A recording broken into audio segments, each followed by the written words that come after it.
We are back in section 12.8 and we've got 2 examples and some U-tries remaining. Which of the lengths that follow could be the length of one side of a rectangle that has a perimeter of 7 inches? In each case, if the length is a possible side length of the rectangle, then determine the lengths of the other 3 sides without a calculator. If it's not possible, explain why not. All right, let's look at this. All right, so if we know that our perimeter is 7, let's start with A, 2 3/4 inches. Well, we know that this is going to be 2 side lengths are going to be 2 3/4 because we're talking about a rectangle here and they're giving us, the lengths. So 2 of these. So let's add these together. So 2 3/4 plus 2 3/4, 2 3/4. Well, that's the same as 11 over 4 plus 11 over 4, right? 2 times 4 is 8 plus 3 is 11. So that's going to give me 22 over 4, which 4 times 5 is 20, with 2 left over, 2 over 4. Well, that's the same as 5 1/2. Now, that means that half of the perimeter is accounted for with 5 1/2, but that is possible. So that is, yes, that's possible. Now, what's left over for these guys? Well, I know that the perimeter is 7. But I already used up 5 1/2 of my length, so I need to subtract 5 1/2. So that's going to give me 1 1/2 left. Now, that 1 1/2 has to be divided evenly among these 2. So I need to divide that by 2, which is the same as 1 1/2 is 3 over 2. Multiply by the reciprocal, 1 over 2 is 3 over 4. So the side lengths, it's going to be a 2 3/4 inch by a 3/4 inch rectangle. All right, let's look at B. If we have a 5 1/2 length, we'll have 2 of those. 5 1/2 plus 5 1/2. Maybe you can do that without changing it. That would be 10. That would be 11. But that's too big. Our perimeter is 7. So B, that's not possible for one side length to be 5 1/2 because it exceeds our perimeter. Let's look at 1 7/8. Already I think yes, obviously it's going to fit because those are really small. So let's add these together to get our 2 lengths here. So that's going to be 15 over 8 plus 15 over 8, which is 30 over 8.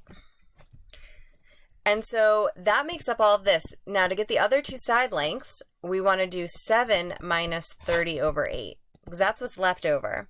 7 is 56 over 8 minus 30 over 8, which is 26 over 8, which means that is what is left over for these 2, and we want to divide it by 2. So that's 26 over 8 times 1 over half, and that's 13, 2, right? So that would be 13 over 8.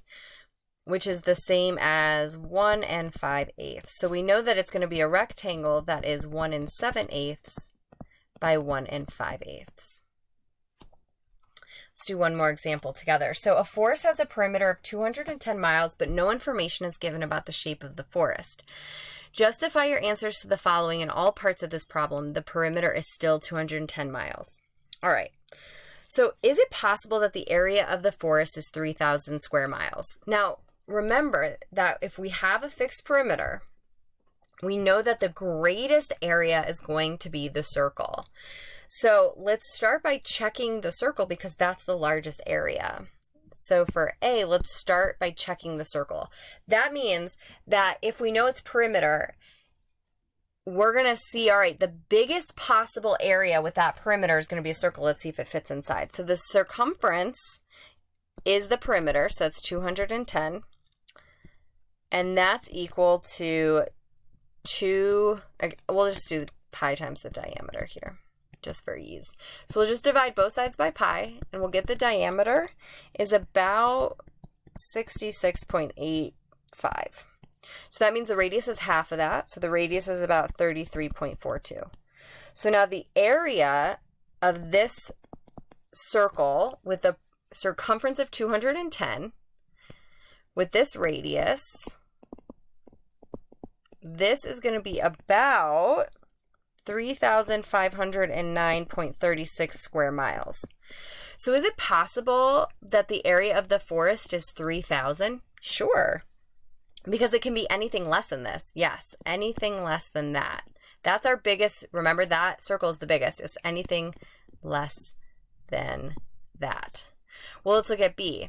Is it possible for the area to be 3,600? Well, no. That's larger, that area is larger than our circle. So that's not going to work. Now, see, it says it's shaped like a rectangle. Okay, so now it's not a circle.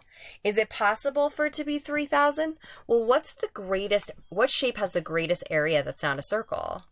That shape is a square. Where is that fixed? Right there, the square. The square is the largest of the rectangles for area. So now let's check out the square.